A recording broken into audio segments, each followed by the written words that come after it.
पति, पत्नी और नौकरानी। शीतल और अभिमन्यु की शादी को 5 साल हो चुके थे, लेकिन अभी तक उनका कोई बच्चा नहीं हुआ था। इसकी वजह से शीतल और अभिमन्यु परेशान रहते थे, लेकिन उन दोनों से ज्यादा परेशान थी शीतल की सास, यानी अभिमन्यु की माँ जानकी देवी। जानकी देवी चाहती थी कि जल्दी से जल्दी उनकी गोद में पोता या पोती आ जाए, और इसीलिए वो अपनी बहू शीतल को लेकर एक दिन हॉस्पिटल पहुंची। डॉक्टर मैडम, जरा ठीक से चेक करके बताइए ना। कई बड़े बड़े डॉक्टर को दिखाया है, लेकिन मेरी बहू माँ ही नहीं बन पाती। मैंने शीतल को बहुत अच्छे से चेकअप किया है। देखिए, बात यह है कि शीतल के अंदर माँ बनने की कैपेसिटी नहीं है। ये आप क्या कह रही हैं डॉक्टर साहब? कोई तो इलाज होगा ना, कोई दवाई दे दीजिए। देखिए, कुछ प्रॉब्लम ऐसी होती है जिनका कोई ट्रीटमेंट नहीं होता। आई एम सॉरी टू से, लेकिन शीतल कभी माँ नहीं बन सकती, क्योंकि उसके यूट्रस में अंदर से ही कुछ प्रॉब्लम है। घर आने के बाद क्या हुआ माँ? कहाँ लेकर गई थी आप शीतल को? अरे कहाँ लेकर जाती, डॉक्टर मैडम के पास ले गई थी, लेकिन तेरी बीवी तो कभी माँ बन ही नहीं सकती। मम्मी जी, इसमें मेरी क्या गलती? अगर अंदर से कोई प्रॉब्लम है तो उसमें मैं भी कुछ नहीं कर सकती। जानती हूँ, ये बात डॉक्टर के मुंह से सुन चुकी हूँ। अब दोबारा मेरे सामने इस बात का गाना मत गा। अरे माँ, परेशान होने की जरूरत नहीं है, हम सोचते हैं ना कुछ। अरे क्या सोचेगा तू? जब डॉक्टर कह चुका है कि तेरी बीवी माँ नहीं बन सकती, तो बता क्या सोचेगा तू? कहाँ से लाएगा बच्चा? माँ, ये तो मैं भी नहीं जानता। अभिमन्यु, क्यों ना हम अनाथ आश्रम से एक बच्चा गोद ले आए? क्या फर्क पड़ता है बच्चा हमारा हो या गोद लिया हुआ? आई बड़ी बातें बनाने वाली। क्या फर्क पड़ता है? अरे क्यों फर्क नहीं पड़ता? मुझे इस वंश को आगे बढ़ाने के लिए मेरे बेटे का खून चाहिए, किसी दूसरे का नहीं। लेकिन माँ, आप जानती हैं कि ये अब पॉसिबल नहीं है। मैं कुछ नहीं जानती। मैं किसी पराये की औलाद को इस घर में अपना पोता या पोती बन के बढ़ता हुआ नहीं देख सकती। मेरा वंश मेरे बेटे के खून से ही आगे बढ़ेगा। लेकिन मम्मी जी, ऐसा कैसे हो पाएगा? आप अच्छी तरह जानती है ना, मेरा और अभिमन्यु का बच्चा नहीं हो सकता।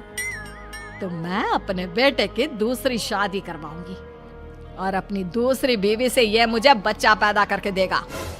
ये आप क्या कह रही हैं माँ? मैं किसी और से शादी नहीं करने वाला।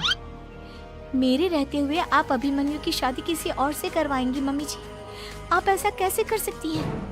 तू बस देखती जा बहू, मैं ऐसा कैसे कर सकती हूँ।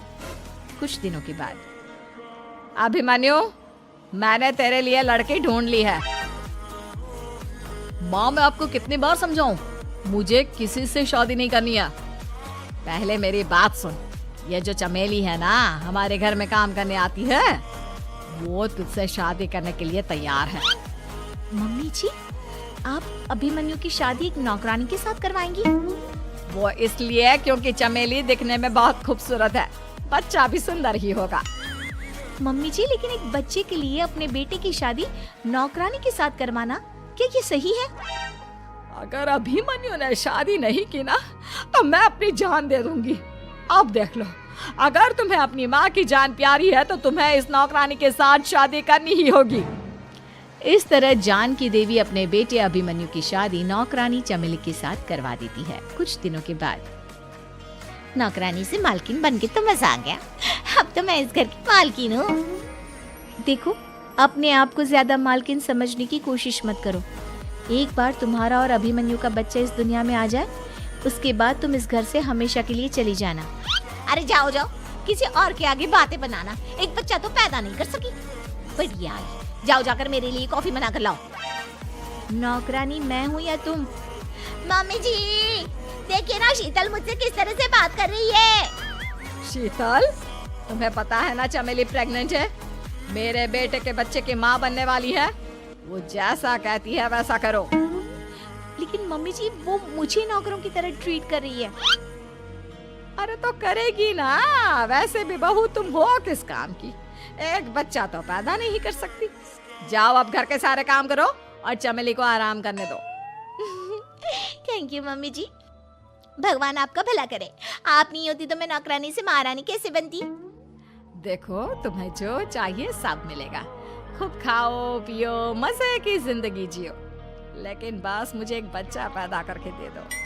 कुछ दिनों के बाद, मम्मी बच्चे के लिए आपने मेरी शादी चमेली के साथ करवा तो दी, लेकिन दिन और रात का चैन मिट गया है। सारा दिन शीतल और चमेली की बहस चलती रहती है। अब शीतल को इस घर में रखने से क्या होगा? मैं तो कहती हूँ उसे घर से निकाल दो, है भी किस काम की। मैं ऐसा नहीं कर सकता माँ, वो मेरी पत्नी है, उससे बहुत प्यार करता हूँ मैं।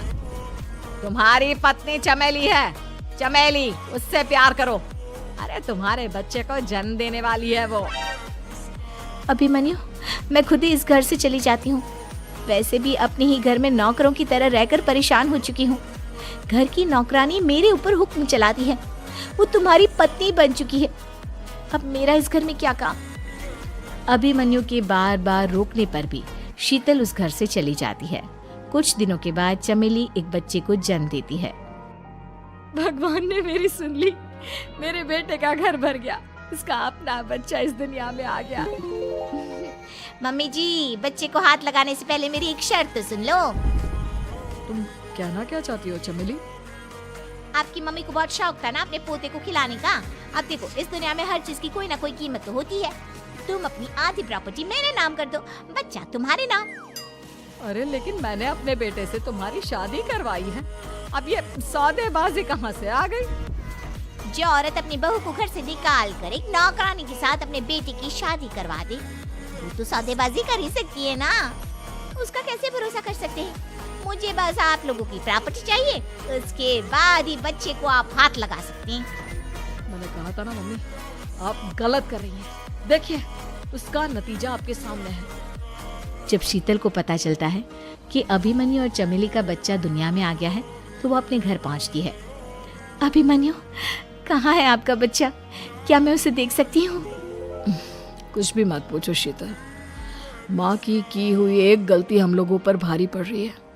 वो नौकरानी अपनी औकात पर आ गई है और अब हमसे अपनी आधी प्रॉपर्टी मांग रही है, वो भी बच्चे के बदले में।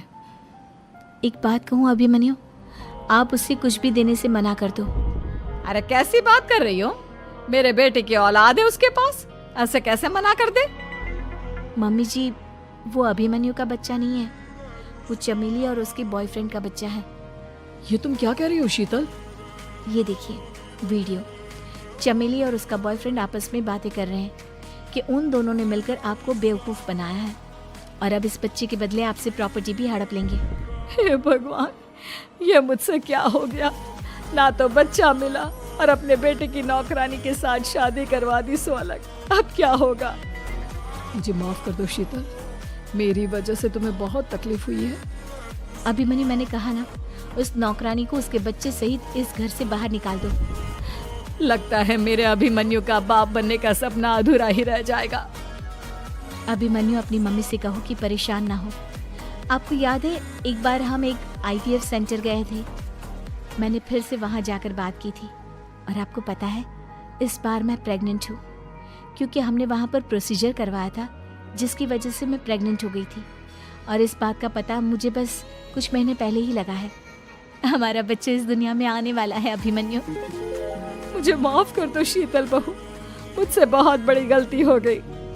कोई बात नहीं माँ, लेकिन अब हमें उस धोखेबाज नौकरानी को इस घर से बाहर निकालना है और इस घर की मालकिन को वापस घर लाना है, वो भी अपने बच्चे के साथ।